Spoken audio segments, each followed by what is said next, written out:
আসসালামু আলাইকুম প্রিয় শিক্ষার্থীরা, দ্য ডেইলি ম্যাথ ইউটিউব চ্যানেলে তোমাদের সবাইকে স্বাগত। আজকে আমরা ত্রিকোণমিতির বেসিক সূত্রগুলো নিয়ে আলোচনা করব। যদি তুমি এই বেসিক সূত্রগুলো মনে রাখতে পারো তাহলে খুব সহজেই ত্রিকোণমিতির অঙ্কগুলো সমাধান করতে পারবা। বিশেষ করে 9.1 অনুশীলনের প্রত্যেকটা অঙ্কই তুমি খুব সহজভাবে সমাধান করতে পারবা যদি এই সূত্রগুলা তোমার জানা থাকে। তো আজকে আমি তোমাদের এমন টেকনিক দেখাবো যেই টেকনিকটা ফলো করে তুমি সূত্রগুলা খুব সহজেই মুখস্থ রাখতে পারবা। একদম টেকনিক ধরে ধরে তোমাদেরকে দেখিয়ে দেব। তো চলো শুরু করা যাক আজকের ভিডিও। তো প্রথমেই আমরা ত্রিকোণমিতি শেখার আগেই আমরা সর্বপ্রথম একটা শব্দ জানি, সেটা হচ্ছে আমাদের সাইন। তো সাইন থিটা, তো এই সাইনের সাথে আমাদের সম্পর্ক হচ্ছে কুসেক কুসেক থিটা। এটা সবসময় মুখস্থ রাখবা। সাইনের সাথে কার সম্পর্ক? কুসেক থিটার সম্পর্ক। এটা আমরা সবাই জানি। তাইলে আমরা যদি সাইনের সূত্র লিখি, এক নম্বর যদি আমরা সাইনের সূত্র লিখি সাইন থিটা, তাহলে আমাদের 1 বাই কুসেক থিটা হবে। 1 বাই কুসেক থিটা, এটা আমাদের একটা সূত্র। এখন জাস্ট তুমি এটা উল্টায় দিবা। 2 নম্বর সূত্রটা হচ্ছে আমাদের, যদি কুসেক থিটা সূত্র বলি, কুসেক থিটা তাহলে হবে 1 বাই সাইন থিটা। এই আমরা দুইটা সূত্র শিখলাম। এখন আমরা 3 নম্বর সূত্রটা শেখার আগে আমরা কস, এই কসের সাথে কার সম্পর্ক? কসের সাথে অবশ্যই আমরা জানি সেকের সম্পর্ক, সেক থিটা। তাহলে আমি যদি কস 3 নম্বর সূত্রটা লিখি, কস থিটা কি হবে? 1 বাই সেক থিটা। এবং যদি 4 নম্বর বলি সেক থিটা, যদি আমি সেক থিটা সূত্র বলি, তাহলে 1 বাই কস, যেহেতু তার সাথে সম্পর্ক, জাস্ট উল্টাই দিবা। আরেকটা আমরা সূত্র জানি টেন। এই টেনের সাথে কার সম্পর্ক? টেনের সাথে আমাদের কট, এটা মুখস্থ রাখবা, কটের সম্পর্ক। তাহলে কট থিটা সূত্র যদি আমরা বলি 5 number, caught theta is equal to হবে 1 বাই টেন থিটা। আবার যদি আমরা টেন থিটা সূত্র বলি, টেন থিটা তাহলে হবে 1 বাই কট থিটা।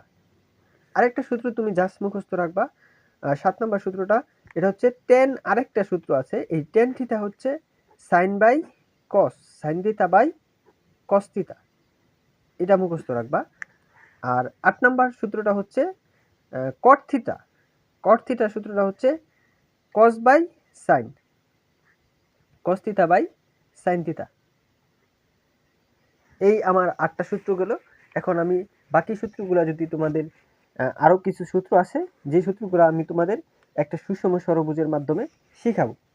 আচ্ছা, এখন আমরা স্কোয়ারের সূত্রগুলো শিখব। তো স্কোয়ারের সূত্র শেখার আগে আমরা একটা সুষম ষড়ভুজ আঁকি। এটা আমরা একটা সুষম ষড়ভুজ আঁকলাম।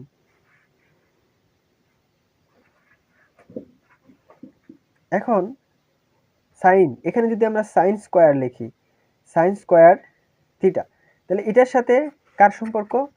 কুসেক থিটার সম্পর্ক। আমরা জানি কুসেক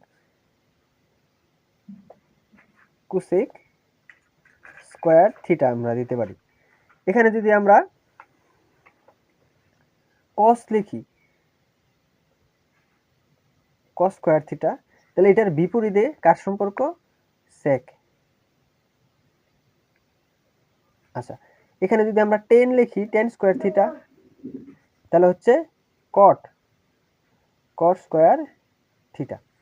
এখন মাঝখানে জাস্ট আমরা একটা 1 লিখলাম, আর এখানে জাস্ট আমরা তীর চিহ্ন দিয়ে, মানে এখান থেকে এখান পর্যন্ত, আর এটা এখানে একটা তীর চিহ্ন, আর এখানে একটা তীর চিহ্ন, জাস্ট এখানে সমান, এখানে সমান, এখানে সমান, আর এখানে একটা প্লাস, এখানে একটা প্লাস, আর এখানে একটা প্লাস।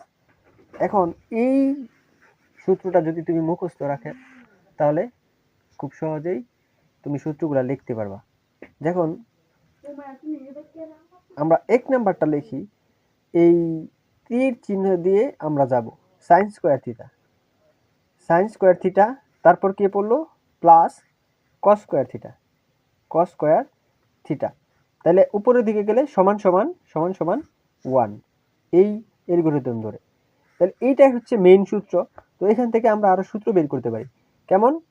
যদি আমরা sin স্কয়ার থিটা লিখি, তাহলে এটা প্লাস আছে ওই পাশে যাবে মাইনাস হয়ে, তাহলে 1 ঠিক থাকবে, তাহলে minus cos square theta. 3 number সূত্র যদি আমরা লিখি, cos এর সূত্র লিখি, cos স্কয়ার থিটা, তাহলে কি হবে? এই সাইনটা মাইনাস হয়ে ওই পাশে যাবে, 1 ঠিক থাকবে, তাই মাইনাস সাইন স্কয়ার থিটা। শেষ। এইটা আমাদের সূত্রটা গেল।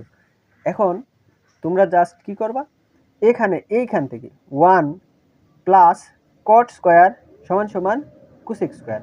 আরেকটা সূত্র আমরা জানি, 4 নাম্বার লিখতে পারি, এই তীর চিহ্ন দিয়া 1, প্রথমে 1, তারপর হচ্ছে প্লাস প্লাস, তারপরে কট স্কয়ার থিটা, উপরের দিকে গিয়া আমরা সমান সমান পেয়েছি, তারপর হচ্ছে cosec theta, cosec square theta,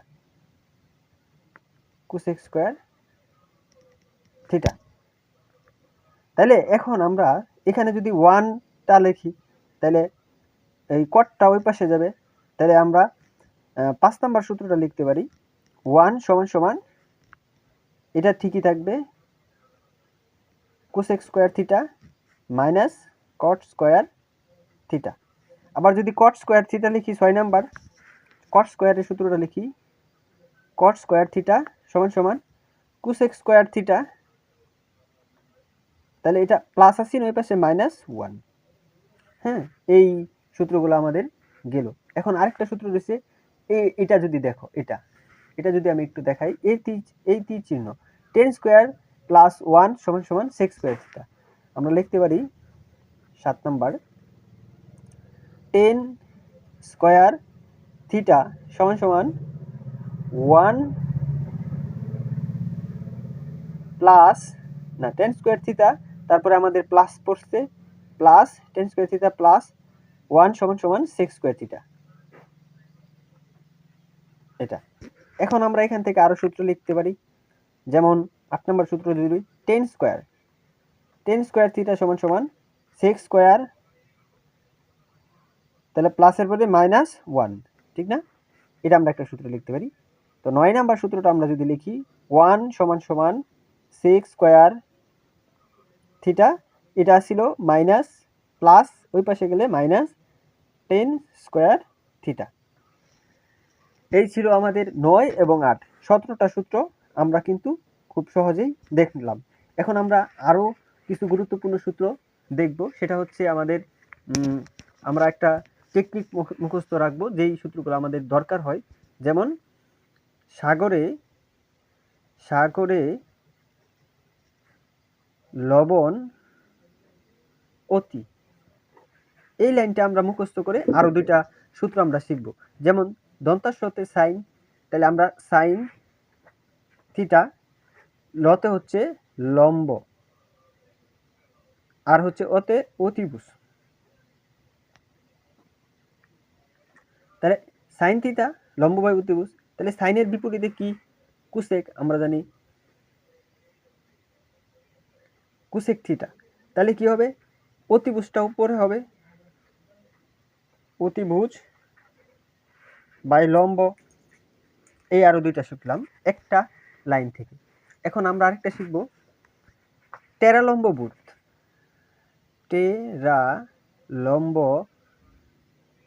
টেরালম্বা ভূত, তাহলে টেরালম্বা ভূত টতে হচ্ছে টেন, ঠিক না? টেন থিটা, তাহলে কি হবে? লম্ব ভাই ভূমি, লতে লম্বা ভূতে ভূমি, তাহলে টেন থিটা হচ্ছে লম্ব ভাই হচ্ছে ভূমি। এবং এখন যদি আমরা আরেকটা লিখি, টেনের বিপরীতে আছে কট, তাহলে কটের সূত্রটা কি হবে? ভূমি বাই লম্ব, ভূমি ভাই লম্ব। এইগুলো আমাদের আরো 4টা সূত্র। লাস্ট সূত্রটা হচ্ছে আমাদের আরেকটা শর্ট টেকনিক, সেটা হচ্ছে কবরে ভূত অতি। কবরে ভূত অতি। আচ্ছা, কতে হচ্ছে কস, তাহলে কস থিটা, কস থিটার সূত্রটা কি হবে? ভূমি বাই অতিভুজ, ভূমি বাই অতিভুজ। তাহলে কসের বিপরীতে আছে সেক, সেক থিটা, তাহলে কি হবে? অতিভুজ বাই ভূমি, অতিভুজ বাই ভূমি। এই সহজ টেকনিকগুলো শিখে তুমি সূত্র কিন্তু খুব সহজেই শিখতে পারছো। আশা করি ভিডিওটাতে উপকৃত হয়েছো।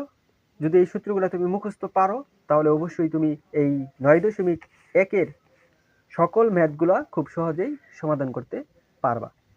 তো থ্যাংক ইউ, আজকে এই পর্যন্তই, সকলকেই ধন্যবাদ।